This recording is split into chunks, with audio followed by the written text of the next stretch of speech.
God is able. From disability to possibility.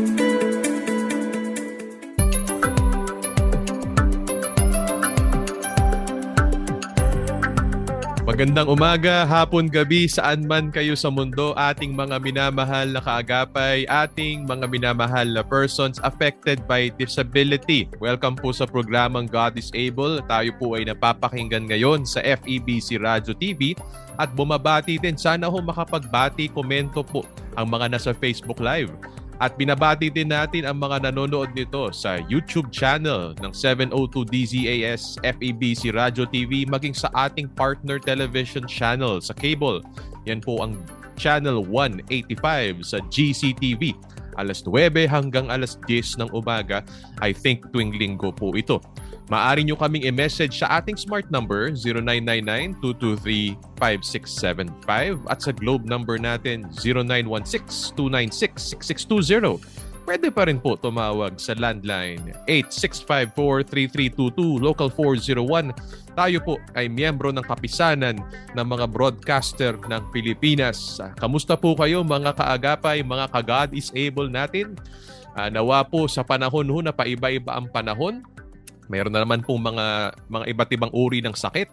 At syempre po, realidad pa rin ho ng marami sa atin ang kapansanan. Tayo po ay nagkakaisa pa rin sa pananampalataya natin that kaya po ng Diyos. God is able. At ano nga ba ang kaya ng Diyos? Kaya ho niya pong abutin, kaya ho niyang pagalingin, kaya ho niyang pagpalain, bigyan na ho ng buhay ho na walang hanggan. Bisang mabuting buhay ang sino man na lalapit sa Kanya na tao pong may kapansanan. At kung kayo po ay nakikinig nito, nawa ho ay maging encouragement ang ating usapan sa ating bagong kaibigan ho. Mamaya-maya, isa rin po siyang pastor. Tayo rin po ay nagsasabi sa mga churches na nakikinig nito. Mga kapwa po naming pastor, church workers, advocates, magkaisa po tayo. Because we believe that God is able, tignan ho natin anong klase ho mga blessings, anong klase ho mga works ang gagawin ng Diyos sa mga buhay at pamilya ng mga persons affected by disability. Mag-partnership po tayo, mag-message lamang kayo sa atin pong God is Able International Foundation Facebook page. Hindi na po ako magpapatumpik-tumpik pa. Nais ko pong makilala natin mas lalo ang ating bagong kaibigan. All the way po from Bicol, i-welcome po natin si Pastor Abel Bausa. Magandang umaga. Welcome sa God is Able, Pastor Abel. Magandang umaga po, Brother Paulo, at sa bawat isa pong kasabay natin dito sa ating programa, maging sa lahat po ng nakikinig sa mang panig ng mundo. God is good. Talagang pang-radyo si Pastor Abel. Nasaan po kayo ngayon, Pastor Abel, para makilala ho namin kayo? Ako po ay nandito ngayon sa Pilar, Sorsogon, sa Southern Luzon po. Nagpapastor dito sa aming bayan, sa isang local church. Ayan, purihin ang Diyos sa mga pastor natin ho sa komunidad, saan man ho sa Pilipinas. Nasa pinaka-south ng Southern Luzon pala si Pastor, nasa Sorsogon. At binabati natin muli ang ating mga kaagapay sa Bicolandia. Hello po sa Brother Joseph at Sister Raquel Landong at sa ating pong mga nakilala nung nag-orientation tayo. Pastor, ano po ang inyo pong karanasan sa kapansanan? Nakwento ho sa amin na ang pamilya nyo po ay affected by disability. Opo, Brother Paulo. Kami pong mag-asawa ay mayroong 5 anak at kami po ay biniyayaan ng isang kambal na 2 lalaki. Sila yung ipinanganak ng pang-4 pero naging 5 dahil twin nga po sila. At kami po ay tuwang-tuwa dahil twin nung sila ipinanganak. Pero medyo nalungkot nung dumating yung time na they were diagnosed as ASD children. Sabi po ng Neuropedia, nasa level 3, non-verbal itong aming 2 lalaking anak. So level 3 po na ASD po na non-verbal, tama po, Pastor? Tama po, Brother Paulo. Opo. So, 7-year-old na po sila ngayon. Wow. Congratulations pa rin po. 7 years old ang iyo pong kambal. Ano po. At nakwento nyo po na sila po ay na-diagnose. Paano nyo ho ba nalaman o napansin nung umpisa na meron pong tila bagay kakaiba o hindi ho maituturing na normal na gawi o galaw ang inyo pong mga mahal na kambal? Una po, nung 2 taon na sila, hinihintay namin na makapagsalita po sila. Hanggang 3 taon, humihintay na iniisip na parang delayed lang. Pero finally kami po ay hindi na nakapagtiis. So naghanap na kami ng tulong ng mga professionals. Kaya nung time ng pandemic pa nga po yun, hindi kami masyado makakilos eh. Ah, so ang unang tumingin sa kanila through ano lang, online po, yung virtual ay doon na-confirm din through virtual observation na sila nga po ay mayroong ganong klaseng kalagayan. Opo. Ano pala, naalala ko po yung buhay natin bago mag-pandemic. Bago pa lang mag-pandemic, may mga virtual check-up na ho at diagnosis sa ginagawa. So, paano ho sinabi ng doktor sa inyo? Ano ho ang sinabi ng doktor sa inyo patungkol sa kanyang napansin sa inyo pong mga mahal na anak? Sa ano nga po, dinala namin siya, tapos tiningnan, inobserban sa video, yung kanyang diagnosis, nasa yung kanilang language ay nasa ano pa lang. Meron silang 5, di ba, tinitingnan na area sa pag-observe sa kanila. Merong gross motor, fine motor, language, social, and the other one na hindi ko maano. Nasa 9 months pa lang yung level daw nila sa communication, sa language, expressive language, and receptive language. Kaya yun po ang aming, doon kami nag-umpisa.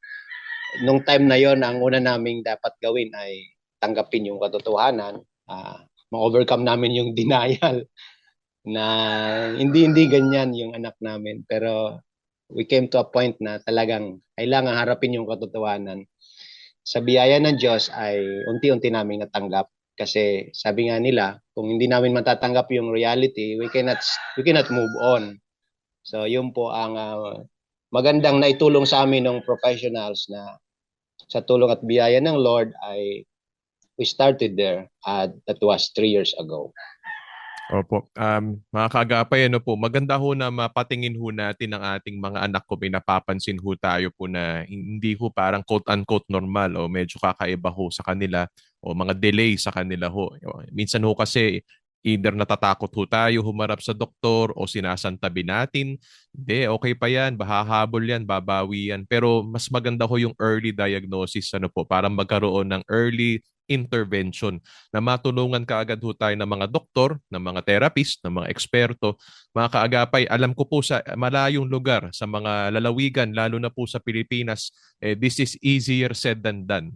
Mahirap po na maghanap ng doktor at therapist. Pero po, pag-pray natin at sikapin natin. At sa mga nakikinig nito na mga doktor at mga therapist at mga health professionals, nawa ho, kung kayo po meron pong pagkakataon ay makapaglingkod din ho tayo ho sa mga komunidad ho at mga atin pong urban at mga rural areas po sa ating bansa kasi kailangan na kailangan po natin ito. Blessing po na may nakapag-diagnose kaagad sa mga anak ho ni Pastor Abel at nakapag-early intervention. Pastor, nabanggit niyo po nung umpisa na nalungkot ho kayo. Yun ho ang aking nadinig. Nalungkot kayo nung umpisa. Pero nabanggit nyo kanina na tinanggap nyo rin po ang realidad ng kapansanan ng inyong pong kambal. Kwento nyo po sa amin po, paano ho kayo nag-transition mula sa lungkot papunta ho sa acceptance? Kasi napakahalaga ho, pero napakahirap ho na proseso ho. Opo, nung una naming nalaman yun, medyo matindi talaga yung emotional ano namin. There was a time nga, nung time din na yung tatandaan ko, because of that, nagkaroon ako ng konting ano sa heart ko. Nagkaroon ako ng mind enlargement. Siguro, sabi, ano na yon, part na yun ng mga reaction. Pero we started doon sa pananalangin sa Panginoon, nagtatanong din sa Lord, kung ano ang yung purpose niya dito, bakit ito ipinaintulot, and di ko siya tinatanong, kinu-question ang kanyang pagka-Diyos, pero nandoon ako sa submission, sa paniniwala na siya ay alam niya ang ipinapaintulot niya o ginagawa niya, na in everything may purpose ang Lord sa bagay nito. So kaming mag-asawa, kasama aking mga kapamilya ay nag-step out na doon sa denial, and then trying to embrace the reality with the help of God. Yung alam mo yung pag inaharap mo yung ganong sitwasyon sa family, and then you are still doing the ministry. Parang masasabi ko po, Brother Paulo, hindi ko talaga kakayanan sa ngayon. Hanggang sa ngayon, it's not on our own ability na talaga ang biyaya, grasya, pinibigay ng Panginoon, na tuloy-tuloy pa rin nagagawa yung kanyang ipinagagawa. So doon, na may mga hints kami from the Lord na nakikita na nandiyan siya, hindi siya nagpapabaya, hindi pa man namin fully ma-comprehend yung pinaka-purpose niya for allowing it to happen. Pero yung assurance niya po, doon lang sa assurance na nagtataka nga kami bakit sa kabila ng ganitong sitwasyon mula nung na-diagnose ay tuloy-tuloy, hindi sumagi sa isip at damdamin namin na stop na tayo lahat, give up na tayo. Yun ang itinataka ko, talagang biyaya ng Diyos nandiyan pa rin yung may kapayapaan, may galak pa rin, although talagang napakahirap, Brother Paulo, pero truly His grace is sufficient for us. Amen. Ulitin ko lamang po, God's grace is sufficient. Hindi natin kaya. Hindi naman talaga natin kaya, mga kaagapay, na pasanin ang kapansanan o mag-alaga na may kapansanan. Tayo po tao lamang, nakakaramdam, napapagod, nagtatanong din at nagdaramdam. Si Pastor nga nung umpisa, sobrang heavy siguro ng kanyang emotional baggage na talaga naapektuhan ng kanyang puso. Literally, physically, naapektuhan ng kanyang puso ng stress at ng siguro discouragement, may tuturing natin sa mga nangyari. Pero po, sabi nga ni Pastor, babalik at babalik ka rin naman sa Diyos Yung grasya niya, ang kailangan at grasya niya ay sapat sa lahat. At yun ang siguro, kung meron man tayong paunang mensahe na nais pong sabihin sa mga kaagapay natin, balik lang tayo sa Diyos, tiwala lang tayo sa Diyos. Kapit pa sa Diyos kasi tayo hindi natin kaya pero kaya ng Diyos. At gusto ng Diyos tulungan ka. At gusto ng Diyos ipakita ang kanyang mga mabubuting plano o disenyo at pagmamahal kahit na dumadaan tayo sa kapansanan. Pero ang galing lang na sinabi ni Pastor, sinabi niya, mahirap din naman, may bigat din naman, pero tapat ang Diyos. At gusto ko rin yung sinabi ni Pastor na kailangan hanapin mo yung mga tanda ng katapatan na Lord. May mga parang reminder siya as we journey na nandyan lang ako, anak, nandyan lang ako, kasama mo ako at tutulungan kita. Pastor, ano yung mga parang kwento-kwento nyo? Nang nabanggit nyo na nakikita nyo naman yung faithfulness ng Diyos. Ano yung mga parang memories nyo, alaala, or siguro encouragement nyo nung dinadaanan nyo yung transition to acceptance na alam nyong nandyan ng Diyos at tinutulungan kayo ni Lord? Opo, yung pagkilos ng Lord sana miraculously yun ang napakaganda, pero sa journey namin hindi ganon o wala pang ganon, but still waiting because still can do it. Yung providence ng Panginoon through mga kapatiran, yung mga nandiyan yung mga naunang dumaan sa ganitong journey kagaya nila Ma'am Raquel at Sir Joseph. Isa sila sa mga instrumento ng Lord to encourage us. Si Toy, yung kanyang journey din, napaka-inspiring. So we look at it as the way of the Lord to express His grace sa aming journey. He's using people around us, yung aming kapatiran, yung church, yung kongregasyon, ay nandiyan din, yung family. So, tsaka may mga favor, minsan nga po, na-enroll namin sila sa Legazpi City. Ang Legazpi po ay 1-hour drive from our place. So, we enrolled them doon sa isang therapy school for 3 months. Hindi namin expect na binigyan kami ng discount doon sa fees. Kaya nga lang ay medyo bigat yung transportation na kaya natigil muna yon. Pero, Brother Paulo, yung pag hindi miracle, may providence ang Panginoon through the lives of people around us. Tinitingnan namin yon. It's the way of the Lord of saying to us na that's me working in your situation through these people who show compassion at tumutulong in a practical way.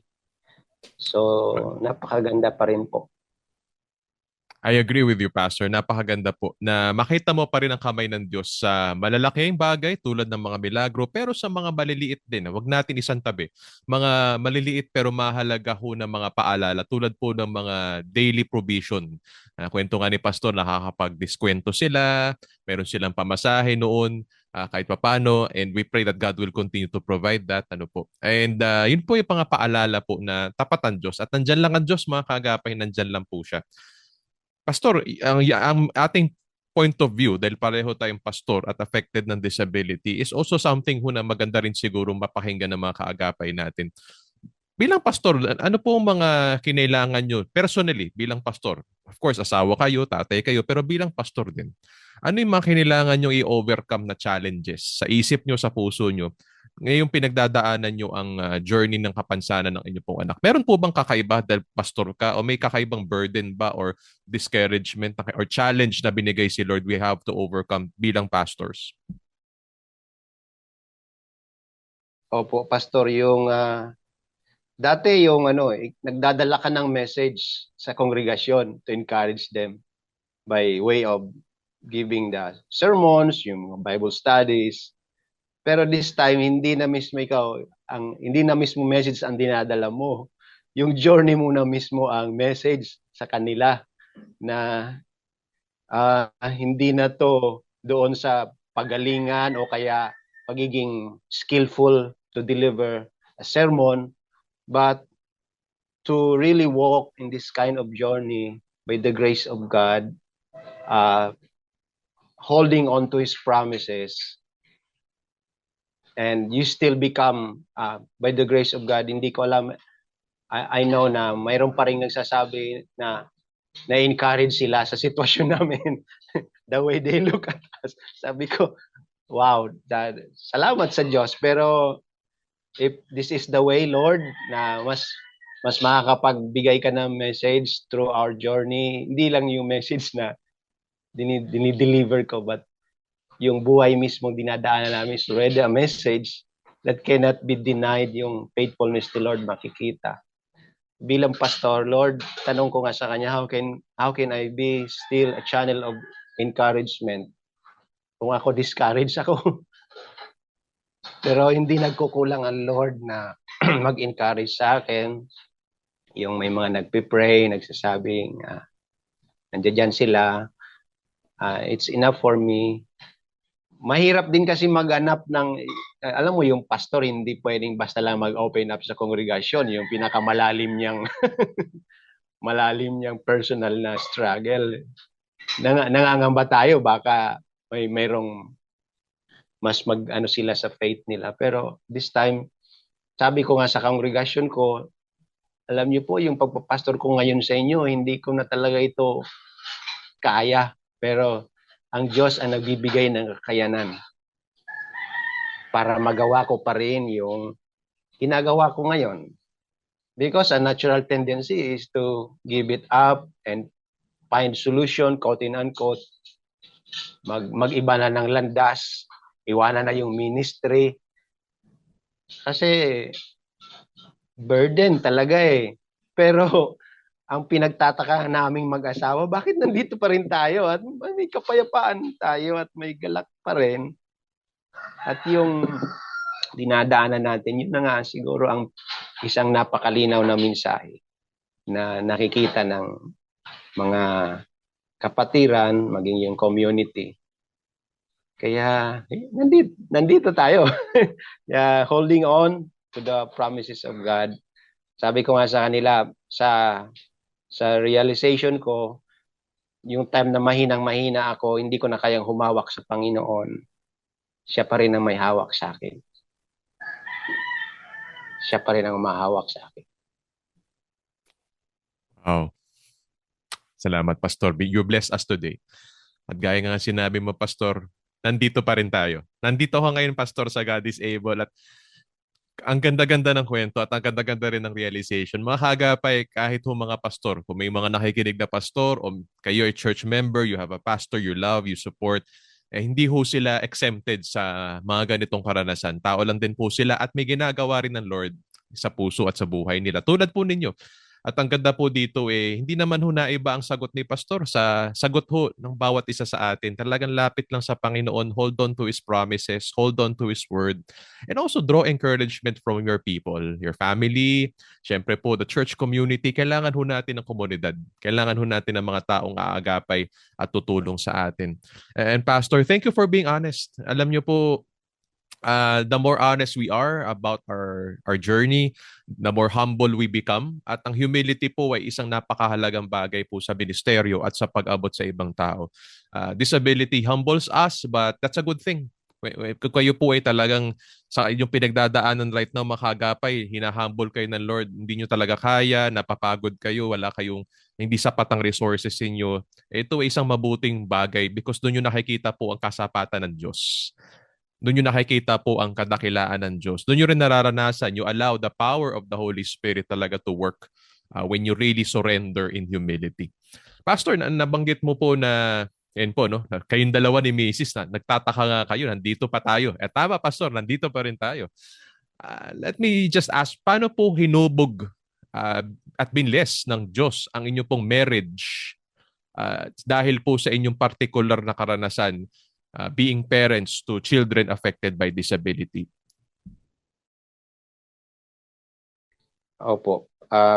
Brother Paulo, yung namin, pagsasama bilang mag-asawa, mas mas na-strengthen, mas na-fortified siya, so to speak, na mas lalo kami naging magkasangga sa buhay, na walang iwanan, nandito ang Panginoon kasama natin.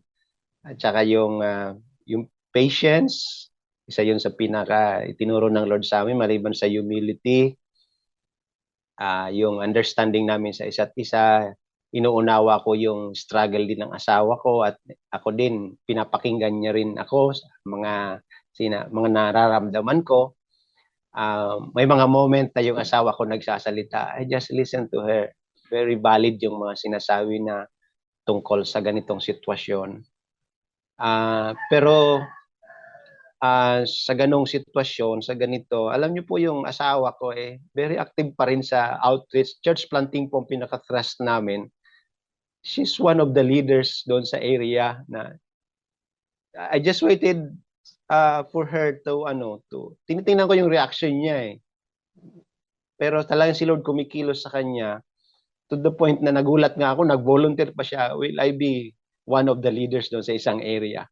Sabi ko, wow, hindi ko yun sinabi sa kanya, pero yung dedication namin sa isa't isa at saka sa gawain ng Panginoon, mas lalong tumibay sa tingin namin, Pastor.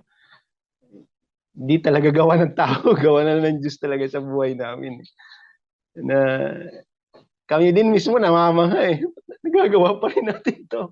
Sabi ko, Lord, thank you na we are still, you enable us. God is able, really. You enable us to do this with joy. With joy, walang may sakripisyo pero may galak na nagagawa pa rin namin. Tsaka yung sama namin bilang mag-asawa. Masasabi ko na mas lumalim kami sa isa't isa, sa pag-unawa, sa pagtanggap, sa nag-advise kami sa isa't isa. Anong yung nakikita namin, kung paano siya mag-react doon sa mga tantrums ng mga anak namin, yung mabigat na mga sitwasyon. Pag minsan siya medyo irritable, ako naman ang magkakalma sa kanya. Tapos kung ako naman ang medyo tumataas, siya naman ganon po yung magandang natutunan din namin dito po sa aming pinagdadaanan. Salamat, Pastor. Salamat for giving us an inside look sa inyong pong marriage. At ang ganda ho na inyong pagko-complement sa bawat isa through effective communication. Sinasabi niyo po paano pwede mag-improve ang bawat isa at napupunan niyo ang pagkukulang pangangailangan ng bawat isa. Parang yun naman talaga ang design ni Lord sa marriage. Pastor, anong naging usapan niyo ni Mrs.? Meron ba kayo nung nalaman niyo na meron nga pong autism, ASD ang dalawa niyong anak? Meron ho ba kayong particular na usapan na tungkol sa inyong roles and responsibilities? meron ba kayo advice na mabibigay sa mga nakikinig na parents na may ganito rin parehong situation or kakatuklas lang nila na mayroon po pa ng ganitong kapansanan ng anak nila? Opo, sa usapan namin ng misis ko, siya yung regular, siya yung tututok mismo sa bahay, maging sa pag-assist sa school. Meron din po binigyan kami ni Lord ng napakabait na yaya, pinsan ng misis ko, isa ring nanay na nagkaroon din ng anak, kapatid na may ganong kapansanan. Kaya we are so blessed sa buhay ni Manay Dang, yung pinsan ng asawa ko, na talagang masasabi kong pangalawang nanay din dito sa kambal namin. So yung role namin, sabi ko sa misis ko, ikaw ang doon sa mga maliliit na bagay, sa mga small details, ikaw ang tutok sa kanilang sa hygiene nila, sa kahit po sa nag-tutorial din po sa bahay. Maliban sa school, nag-schedule din kami sa bahay na maturuan sila.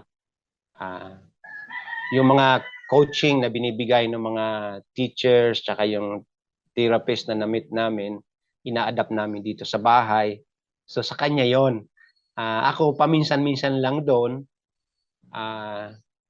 Paminsan-minsan lang akong tumututok sa kambal, pero I make it sure na may time din ako sa kanila. Nagbabanding ako sa kanila. Minsan lumalabas kami. Tapos ako naman doon sa labas, yung naghahanap ako ng saan ba pwedeng may opportunity makakuha pa tayo ng tulong, yung mga teacher o kaya mag-tutor, sang school, yung mga ganyan po. And then, on the top of that, yung prayer namin together ng kaming mag-asawa, tsaka yung tatlong kapatid, ino-orient namin kasi sabi nung mga professionals, kailangan buong family, tulong-tulong dyan. You need to understand the situation ng kambal, each one of you. Dahil kung kayo lang mag-asawa at yung mga kapatid hindi sila mauunawaan, mahirap yon. So, importante na sama-sama kayo, buong family. So, doon sa ate, sa kuya, tsaka isa pang ate, pagka nagpapahinga kami mag-asawa, yung tatlo ang naglo-look after doon sa dalawa. Minsan nga, pagka pagod na kami, galing kami sa outreach, we need to rest. Sabi namin sa tatlong kapatid, mga anak, dyan muna kayo sa dalawa ha, magre-rest si mama kasi papa. So we have specific roles sa family na dinidevelop, inaaral pa rin. Ganun po yung namin, Brother Paulo. At mabilisang follow-up ng pastor, kamusta po ang response sa mga kapatid? Kasi usually either na isasantabi o naiiwan sa journey ng family yung mga kapatid. Kamusta po yung tatlo? Si ate, kuya at isa pang ate? Sila po ay active sa schooling nila at saka sa church ministries. Hindi rin po, kasabay po sila, pastor. Bagamat may special attention kami doon sa dalawa, pero itong tatlo ay sa biyaya ng Diyos, salamat na tuloy-tuloy ang pag-aaral, nag-i-enjoy sila sa pag-aaral at saka sa ministry. Yun, masaya po. Salamat na nandito lang, malapit ang eskwelahan, malapit din ang church. Ganun po yung setup namin. Yung pastor, yun pa lang ho, milagro na ng Panginoon no? Na nabagyan tayo ng pamilya na active, talagang engaged sa pag-aalaga ng kanilang minamahal na may kapansanan at nakaka-function pa rin ho normally like a family, nakapag-aral, sabi nyo nga, nakapag-serve pa sa ministry, mga anak po ninyo, at meron pong sinasabi ni pastor na galak, joy in doing all these things. Yan po mga kapatid ay isa hong prayer answered, isa hong napakagandang, I would say, miracle ng Lord. Isa hong victory ng Lord sa buhay ni Pastor Abel at nawa sa buhay din ng mga nakikinig sa atin po na mag-pray at hanapin lang natin yung sinasabi ng ibang normal life. Ano po ba? Actually, hindi naman talaga normal lang yun. It's actually abnormal for any family to have joy, unity, and harmony nowadays. Pero dahil sa kapansanan o kahit may kapansanan, may joy, may pagkakaisa, may pagtutulungan pa rin sa pamilya ni Pastor Abel, ay milagro. Isang blessing ng Lord na sana po, whether may kapansanan man kayo o wala sa inyong pamilya, ipag-pray at hanapin nyo. Tanging si Lord lang talaga makapagbibigay nun. Pastor, bago tayo tumungo sa pangalawang bahagi ng ating conversation today, bitinin ko muna kayo sandali. At dahil meron pa ho tayong more words of encouragement sa pamamagitan po ng ating Hope Notes, sa pamamagitan po ng ating minamahal na Balyesa Couple, pakinggan po natin ang ating Hope Notes at magbabalik po tayo sa God is Able. Only God changes people. Hope deferred makes the heart sick. Proverbs chapter 13, verse 12. Iniisip natin na kailangan ng isang tao ang the right one para makapagbago sila.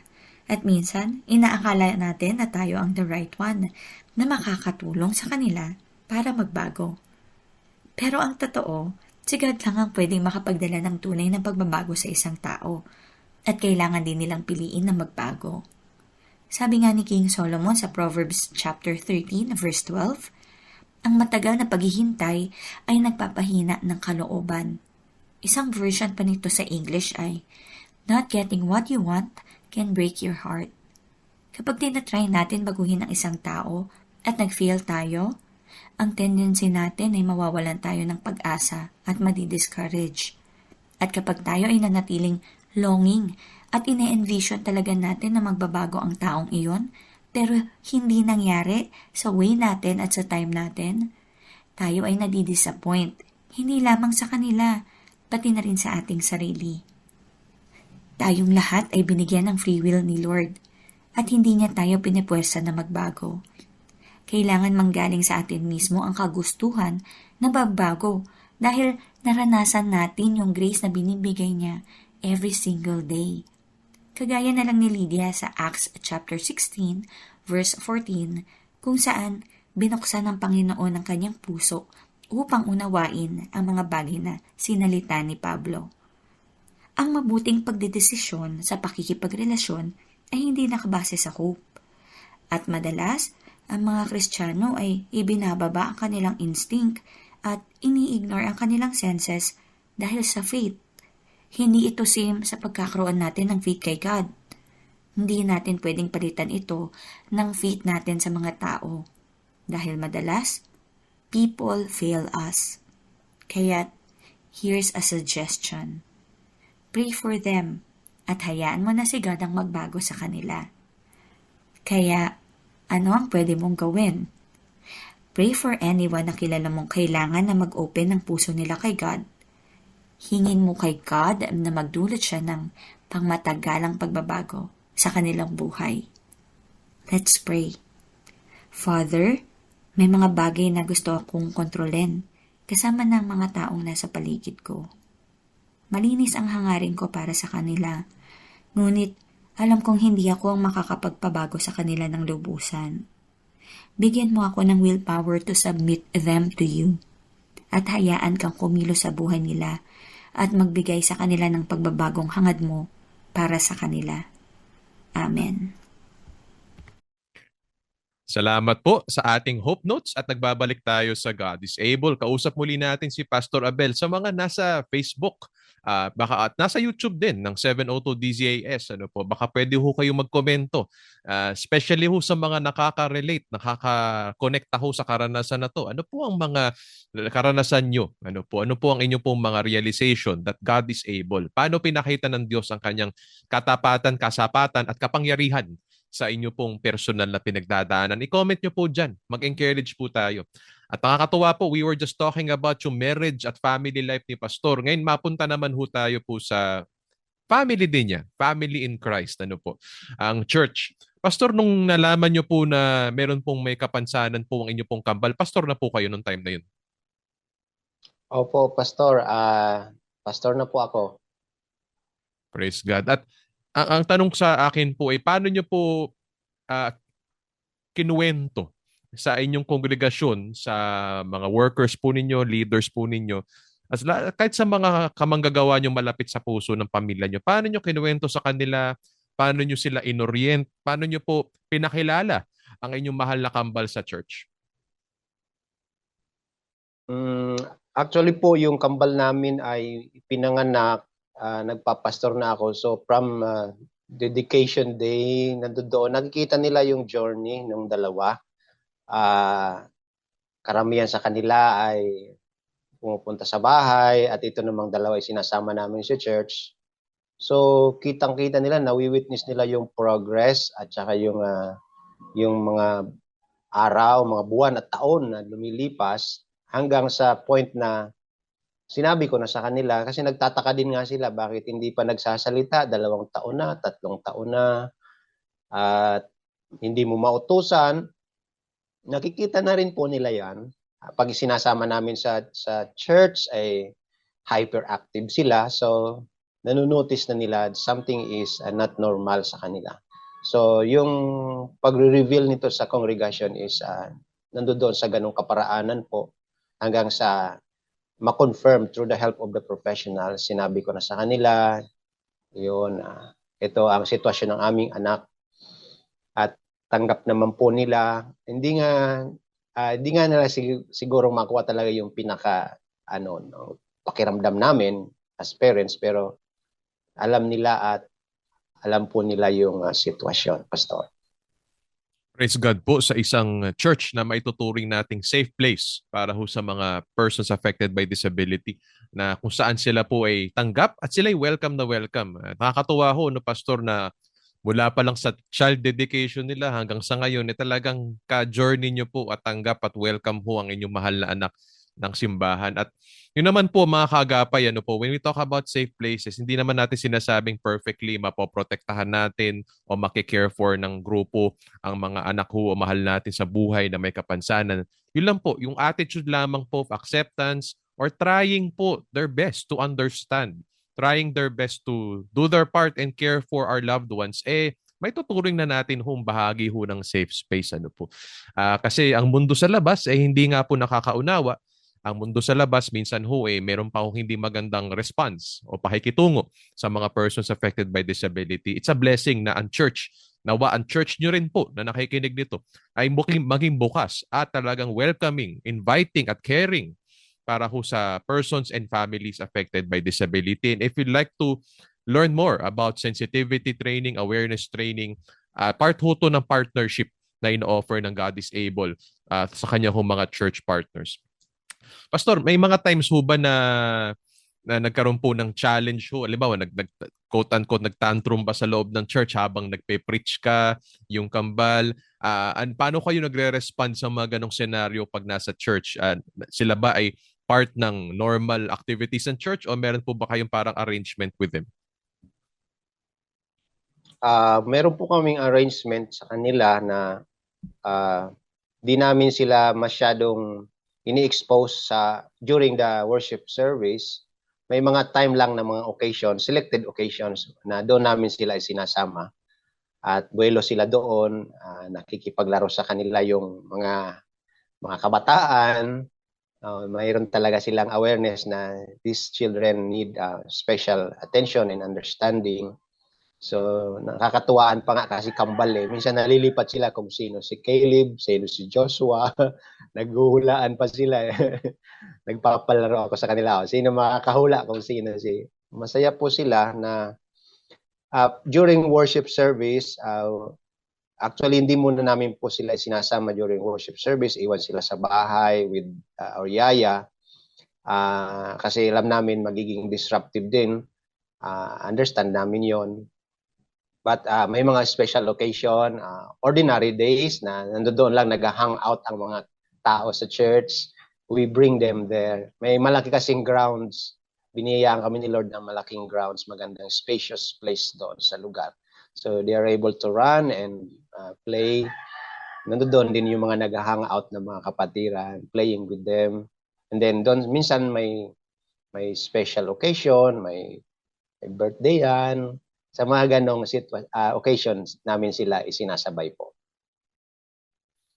Thanks, Pastor. Again, for your honesty, na we have to naman find arrangements that work, mga kaagapay. Hindi naman natin sinasabi na talagang magigiba o marireorient ang ating way of doing ministry. I think the goal po is maging included sila. We might be thinking, no, ang dami palang adjustments kapag may persons affected by disability sa congregation. Let's not think in those terms, but rather let's think in terms of paano natin sila magiging mas mawe-welcome, mas magiging included sila. Hindi lang integrated. I am always reminded ng mga kaibigan natin po nagsasabing, we're not just after integrating them, but really including them sa buhay ng church. At minsan nagsisimula lang yan sa mga yan. Sumasama sila sa party, sumasama sa mga fellowship ng mga kabataan. At salamat, Pastor, nabanggit niyo yung pangalan po nila, no? Si Joshua at si Caleb. Binabati natin po and we're praying for and cheering for Joshua and Caleb. Tawa po sila po ay maging malusog, malakas, mag-continue to grow also in the love and fear of the Lord. Pastor, thank you for sharing that. And I envision and pray that yung mga nakikinig sa atin po mga pastor at mga church workers, pangarapin nyo rin po maging inklusibo ang inyo po mga churches. Dahil si Lord Jesus po, kung naghahanap kayo ng modelo ng inclusivity sa pagtanggap at pag-welcome ng kahit sino po, yun po ang bukas na palad at kamay ng Panginoong Jesus na umakap sa ating lahat sa kabila ng ating kasalanan, pagkukulang sa Kanya. Talaga na-include tayo by faith into the family of God. Lahat po, kahit persons affected by disability, ay posibleng ganun. Nabanggit na nga rin po ang Panginoon, Pastor Abel, pag pinagpe-pray ho at pinag-iisipan nyo ang relationship ng inyo pong dalawang anak sa Panginoon, given po ang kanilang kapansanan, ano po ang pinagpe-pray nyo at ano ang parang desire nyo mangyari sa kanila patungkol sa pagkakilala nila at paglakad nila sa Panginoon? Ang isang impression sa akin habang nagpe-pray, parang yung nagtatanong ako sa Lord, Lord, paano sila? Paano sila? Lalo na yung pagka, halimbawa, mauna kami na umuwi na sa iyo, Lord. Paano sila? Ang isang impression na dumating sa akin, I love them more than you do. Sabi ng Panginoon sa akin. So, unti-unti din namin silang, because I believe na ang Lord, mas mahal ng Lord sila kaysa pagmamahal namin.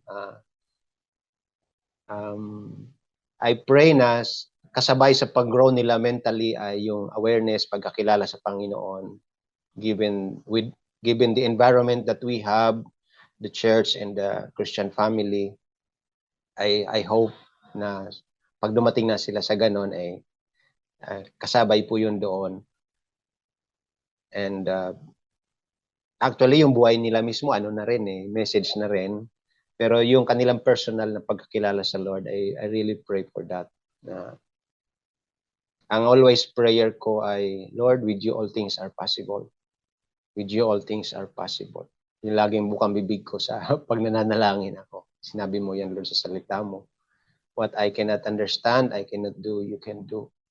At yung paraan mo, Lord, it's higher than mine. Your ways and your thoughts. Tapos, ang isa pa pong dumating sa akin habang nagpipray yung delay is not denial. There is a delay, but I believe the Lord won't deny the prayer of His children. And whatever nakaparaanan niya yun gagawin, on kung kailan, just hang on. Umahawak lang kami doon sa katapatan niya. Dalawang very powerful, heartwarming statements, mga hagapay, sinabi ni Pastor. Number one, God loves our beloved kapatid, anak, magulang na may kapansanan more than we can ever do. God loves them more. Ganda lang kung pag-isipan, pag nilay-nilayan ang katotohanan na kung mahal natin ang mga minamahal natin may kapansanan, mas mahal sila ng Diyos. At isipin na lang natin, ano kaya ang gagawin ng Diyos dahil sa kanyang labis-labis nag-uumapaw na pagmamahal sa kanila? Masigit pa siguro sa magagawa natin o ninanais natin, hindi ho ba? Masigit pa sa pinagpe-pray natin. At in relation to that, and sometimes po, God will delay His answers, delay the breakthrough, seemingly delay po ang mga miracles or mga provision na pinagpe-pray natin. Pero sabi ni Pastor, His delays are not His denials. Ganda ho panghawakan nun na hindi porket wala kang nakikita nangyayari o parang nadidisappoint ka sa nangyayari, hindi ibig sabihin nun kaagapay na walang ginagawa ang Diyos. In fact, aktibo na aktibo at interesado at ang Diyos sa gusto niyang gawin sa buhay mo. At ito'y nanggagaling sa pagmamahal. Mahal na mahal tayo ng Diyos. Pastor, napakabilis ang panahon. Ano po, tayo'y patapos na rin po. Pero nais ko po kayo bigyan ngayon ng platform para ho mag-encourage ng mga nakikinig nating mga kaagapay. Kung may mensahe po kayo, isang mensahe na nais po ipabaon sa mga tagapakinig natin today, ano ang nais mong sabihin sa kanila? Maraming salamat po. Mga kapatid, sa bawat isang nakikinig, sa journey po namin na napatunayan ko na ang Diyos ay hindi nagpapabaya. Huwag kayong mawawala ng pag-asa. Umiiyak ako pero malakas ang puso ko dahil ang Diyos ang tapat na umaantabay po sa atin. Walang exempted sa trials kahit ikaw ay naglilingkod sa Lord. Kahit sabihin mong ikaw na yung pinaka-faithful sa Kanya, hindi ka pa rin exempted. That's reality sa buhay natin dito sa mundo. Sabi ni Jesus, in this world you will have troubles, but be of good cheer. I have overcome the world. Whatever trouble the world has for us, which God allows to happen, we can overcome. In me you will have joy, sabi ni Jesus doon. And you will have peace. So sa Panginoon lang natin masusumpungan po ang kapayapaan at kagalakan, kakayanan, para ma-overcome natin ang anumang ating sitwasyon na mahirap. Kaya po ay masasabi ko, God is faithful, God is able. Kaya hang on, hindi kanya pababayaan. Isa pang nakaka-encourage na ma-observe natin na hindi lang ikaw nakakaranas niyan. Yung ASD pala, Pastor Paulo, ay millions din ang dinadaan. Mayroon ganung kaso eh. Yung narinig ko nga sa Mexico, ang dami din. Mag-observe ka na ang dami nyo, hindi lang ikaw. So, hindi ibig sabihin na pinagtampuan ka ng parang pinarusahan ko. Meron din kasi dumarating na kaisipan na baka parusa ito sa akin ng Diyos. Hindi ako naniniwala doon sa mga anak niya kasi lahat ng parusa sa kasalanan natin, dinala ni Jesus. Amen. Naniniwala ako doon, Pastor. Preach it. Declare it. That is truth. Lahat ng ating kasalanan noon, ngayon, magpakailanman, pinasan, pinagbayaran na ni Kristo Jesus. Totoo yun, Pastor. Yun din ang paniniwala ko. Na pag lumingon tayo sa ating nakaraan, si Kristo na lamang. Pag tumingin tayo sa kasalukuyang pinagdadaanan natin, sana makita natin, si Kristo na lamang. Sa hinaharap natin at ng mga minamahal natin, hindi natin matitiyak na magkakaroon sila ng magandang buhay o ligtas sila. Pero sana makita natin si Kristo sa buhay nila.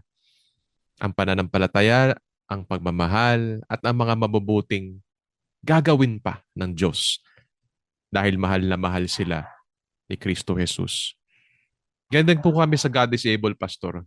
We have John chapter 9 as one of our foundational scripture kung saan sinabi ng Panginoong Jesus, it's not about the sin of this man or his parents. It's about what God can do for His glory. Sana ganoon din ho ang pag-iisip at puso ng bawat isa na nakikinig. Huwag na ho tayong maghanap ng sisisiin because it's not about that. Huwag na ho tayong maghanap ng sinong may sala kaya nagkaroon ng kapansanan because it's not about that. It's about what God is able to do in spite of and despite the reality of disability kahit sa buhay naming mga pastor. Kahit sa buhay Kristiyano, darating ang disability. Walang exempted, sabi ni Pastor. But have peace. And sabi nga ni Pastor, he was quoting scripture, be of good cheer. Because kapag dumadaan ang Kristiyano sa ganitong realidad, dahil may Kristo tayo sa buhay natin, iba na ho ang paningin natin, iba na ang pananaw natin, at iba na ang nangyayari. Ito na po yung sinasabi ni Pablo na it will be for good. All these things will be for good for those who are in Christ Jesus. Lahat ng mga bagay na ito, kabutihan at kabutihan, lamang ang kalalabasan, kapurihan lamang at kapurihan sa Diyos ang kalalabasan. Dahil po si Kristo na po ang atin pong buhay. Pastor, maraming salamat, Pastor. Alam ko, very personal, very emotional ka right now because totoo sa'yo. Totoo ang journey na to sa'yo. At sabi ko nga kanina po off the air, Pastor, you are ministering to me. You are ministering to many pastors, families, workers of the Lord who are also experiencing the same, who are also having the same burdens and challenges, and you are encouraging them to overcome in Christ Jesus. Kaya yun palang, Pastor, kayamanang pabao na sa amin. Pastor Abel, on behalf of God is Able, maraming salamat. Bago tayo magtapos, may nais ka po bang dagdag pa? O baka may nais kang batiin o imbitahan sa ating mga tagapakinig right now? Maraming salamat po at pasensya na, natigil ako doon. Salamat po, Brother Paulo, at sa buong leadership ng God is Able Foundation sa pagbibigay sa akin ng pagkakataon na makapagbahagi po ng aming istorya. Nung sinabi ni Ma'am Raquel na sana maka-encourage yung story, sabi ko, sana nga, by the grace of God. At salamat po sa opportunity ito na ko po ay nakapag-share. Sana po hindi ito ang una at huli. Actually, mayroon pong I'm planning to have a proposal sa inyo po doon, base doon sa launching dito sa Bicol. I look forward to being partner sa kung anong pinapagawa ng Lord sa atin. So maraming salamat sa lahat ng nakikinig at nakarinig. Sa Diyos ang kapurihan. Talaga, ang lahat ng dulo nito for His glory. Sa kapansanan man o sa kakayanan, sa kasaganan, that all for the glory of God. Makikita natin siya ang sovereign God na niya. Nandiyan kumikilos, gumagawa sa lahat ng bagay para sa atin, ng mga nagmamahal po sa Kanya. We love Him because He first loved us. Amen. So, maraming salamat at ako po ay nakaroon ng pagkakataon makapagkwento sa inyo. God bless Salamat, po. Pastor. Sobrang blessed kami. At I'm sure sobrang blessed na ng mga napapakinig. I-chat nyo po dyan, i-comment nyo po dyan sa FB, sa YouTube, saan man po, how much we are thankful to the Lord para ho sa ating napakinggan ho mga kwento at reflection today. At gusto ko po yung sinabi ni Pastor. Alam nyo po, pag may ginawa ang Diyos sa buhay natin, makiisa tayo sa Panginoon. Samahan natin siya, sundin natin siya, alamin natin na ginagawa niya. Kaya si Pastor, I'm so happy, I'm so excited. Pag-pray ho namin sa God is Able team na makabisita kami sa Bicol this year sa ating pinaplano kong campaign sa tulong na rin ng Landong Family, ang atin pong napakahalaga at napakabuting partners po dyan sa Bicol, na mabuksan po ang disability ministry ho sa iba't ibang bahagi ng Bicolandia. Alam niyo mga kagapay, kapag may ginagawa si Lord sa buhay mo, samahan mo na siya, sundin mo na siya. At you have to respond. We have to partner with God para matuklasan natin yung mga magandang gagawin pa sa buhay natin. That's Pastor basically sharing. He's gonna do his part. He's gonna step up. Pinagkatiwala ni Lord ng disability sa kanyang pamilya, ang kanyang dalawang mahal na anak for a reason. And this is one of those reasons. Para sila po ay maging asin at ilaw ng Panginoong Jesus na napakadaming persons affected by disability sa Sorsogon, sa Bicol, at sa ating bansa. Mga kagapay, maraming salamat sa inyong pakikinig. Salamat, Pastor Abel. Pagbati sa iyong pamilya, pagbati kay Joshua at Caleb. Natapos na po ang isang oras o halos isang oras, but it feels like many hours because this is a lot of wisdom and encouragement we heard today. Salamat po sa inyong pakikinig. Tayo po ay nagsisilbi sa mga PADs nating minamahal. Nawa nakapaglaan tayo ng katatagan at pag-asa sa inyo. Nakadagdag man lang ho ng konting encouragement, nakapagpadama ng pagmamahal ng Panginoon. Ito po ang God is Able. Ako po si Pastor Paulo Sanchez, naniniwala from disability to possibility. God bless you po at hanggang sa susunod. God is able, from disability to possibility.